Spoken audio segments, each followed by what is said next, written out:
প্রিয় সান্ধ্য আসর, শুভ সন্ধ্যা সবাইকে। তোমার চলতি মাসের বিষয় আষাঢ়ে ভাষাঢ়ে তরি, খুবই চমৎকার এবং চমকপ্রদ।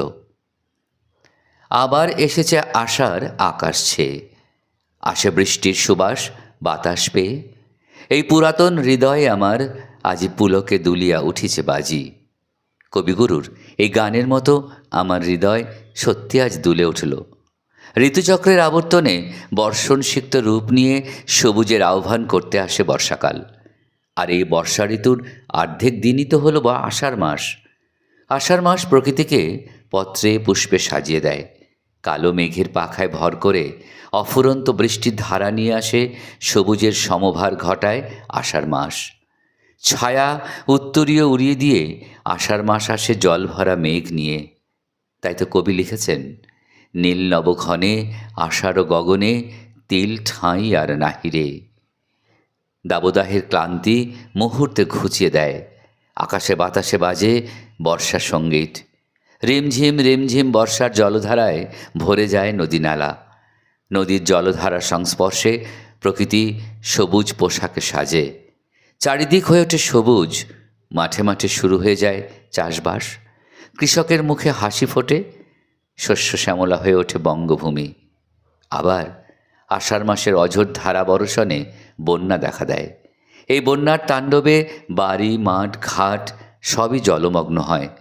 অনেক সময় এই বন্যার জল আমাদের ভাসিয়েও নিয়ে যায়। তখন আমাদের জীবনে নেমে আসে দুর্যোগ। তাই তো সান্ধ্য আসর, আষাঢ়ে ভাষাঢ়ে তরি, মন আজি চঞ্চল। ইতি শুভেচ্ছা সহ মনীষা রায়, ধুলিয়া, খালিশা, মেখলিগঞ্জ, কোচবিহার। নমস্কার।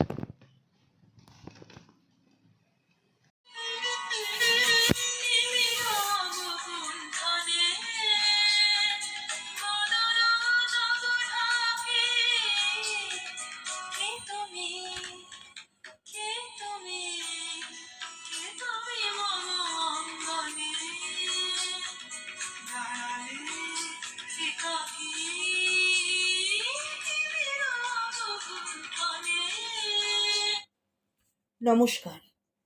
প্রত্যুষা পরিবারের সবাইকে জানাই শুভ সন্ধ্যা। এই ঘন বর্ষায় আকাশ মেঘাচ্ছন্ন, বাতাসে শীতল হাওয়ার দাপাদাপি। এরই মধ্যে প্রত্যুষার পরিবারের এ মাসের চিঠির বিষয় ঘোষণা করা হলো, আষাঢ়ে ভাষাঢ়ে তরি। এ নিয়ে এ পর্যন্ত অনেক চিঠি আমরা পেয়েছি, প্রতিটি চিঠি মনোগ্রাহী। আজ যে চিঠিটি পাঠ করব সেটি লিখেছেন শ্রীমতী কবিতা বণিক, আগমনী অ্যাপার্টমেন্ট, বিএম সরণি, হিলকার্ট রোড, শিলিগুড়ি থেকে। আসুন তাহলে শুনি তার চিঠি। তিনি লিখেছেন, আবার এসেছে আষাঢ়।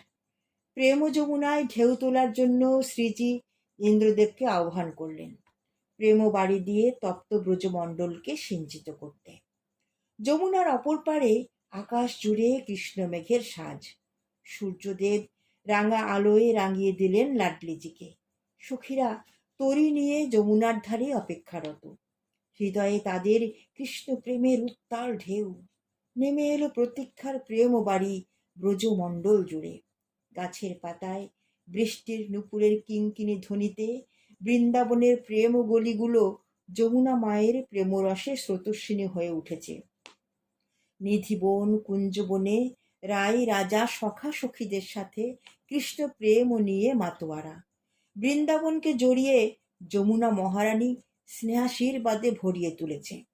যমুনার বুকে সাজানো নৌকোগুলো দেখে মন গুনগুন করে উঠল, কে যাবি পারে ওগো তোরা কে? আমি তরি নিয়ে বসে আছি নদী কিনারে।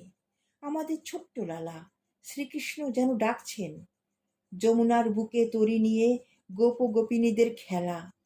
যমুনা মহারানীর বুকে নেমে ব্রজবাসী ও ভক্তদের জলকেলি যেন সেই দাপুর যুগের লীলা স্মরণ করিয়ে দিচ্ছে। এই অপরূপ দৃশ্য দেখতে বোধ করি সমস্ত দেবদেবীরাও আনন্দে বিগলিত। রাধারমন মন্দিরের রাস্তা, বাঁকে বিহারী মন্দিরের রাস্তা, গোপীনাথ বাজার এলাকা সব যমুনা মহারানীর প্রেম রসে ডুবে আছে। ব্রজের কত আবর্জনা যা মানুষ ছড়িয়ে নোংরা করে, আজ দেখছি যমুনা মহারানী সব টেনে নিচ্ছেন তার বুকে। ব্রজমণ্ডলের নোংরা আবর্জনা তিনি সইতে পারেন না। আমরা ভালো সাজার আছিলায় কখনো প্রতিবাদও করি না। সবচেয়ে বড় অপরাধ এটাই। নমস্কারান্তে, কবিতা বণিক, আগমনী অ্যাপার্টমেন্ট, BM সরণি, হিলকার্ট রোড, শিলিগুড়ি। সত্যি কবিতা দেবী, আপনার চিঠি অপূর্ব। এই চিঠির প্রতিটি ছত্রে এক সুন্দর ছবি ফুটে উঠেছে, বৃন্দাবনের পথে পথে কৃষ্ণলীলার সেই ছবি। আবার অপরদিকে বাস্তব চিত্র সুন্দরভাবে ফুটে উঠেছে। সত্যি তো, আমরা পরিষ্কার করার কথা ভাবিও না, আবার প্রতিবাদও করি না। আবর্জনা দিয়ে সমাজটাকে আমরা ভরিয়ে ফেলি। এটা সত্যি আমাদের অপরাধ। ধন্যবাদ আপনাকে এই সুন্দর চিঠি দেওয়ার জন্য। আর এইভাবে প্রতি মাসে চিঠির বিষয় নিয়ে সুন্দর সুন্দর বার্তা সমাজকে দেবেন, এটাই কাম্য। খুব ভালো থাকবেন, সুস্থ থাকবেন। দেখা হবে পরবর্তী অনুষ্ঠানে। আজ তাহলে আজকে সন্ধ্যা আসর শেষ করছি। আমি দীপা সরকার, শিলিগুড়ি থেকে আজকের পত্রপাঠে ছিলাম। ধন্যবাদ। শুভরাত্রি।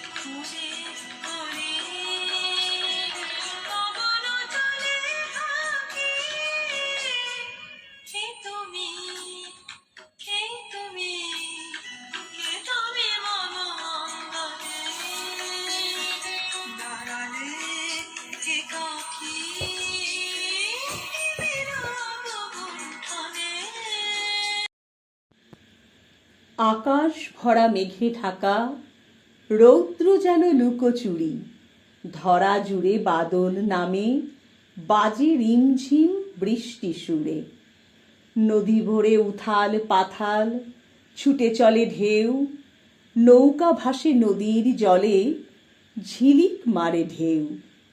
আকাশ কাঁদে, ধরা হাসে, যেন প্রেমের ছোঁয়া, আশার যেন ভালোবাসার রঙে আঁকা মায়া।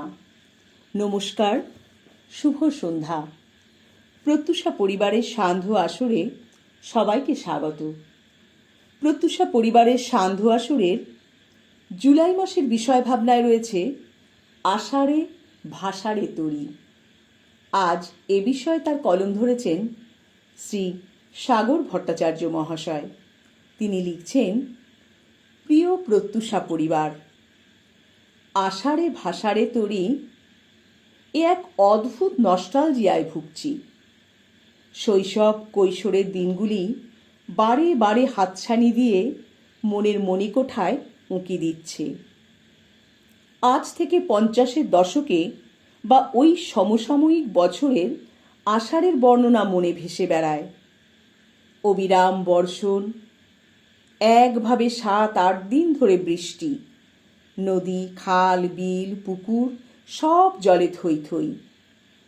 খেলার মাঠের পাশে ছিল এক মজা নদী। বর্ষার জলে মাঠ, নদী সব একাকার। ছুটে যাওয়া সেই রূপ দর্শনে। এ এক আষাঢ়ে গল্প নয়, সত্য ঘটনা। তারপর বহু বছর অতিক্রান্ত হয়েছে, বর্ষার সে রূপ আর চোখে পড়েনি। আবার কদাচিৎ শোনা যায় প্লাবনের কথা, কিন্তু সেটা নিয়ম মেনে না চলা বর্ষা, কখনো আষাঢ় বা কখনো শ্রাবণের আগে বা পরে।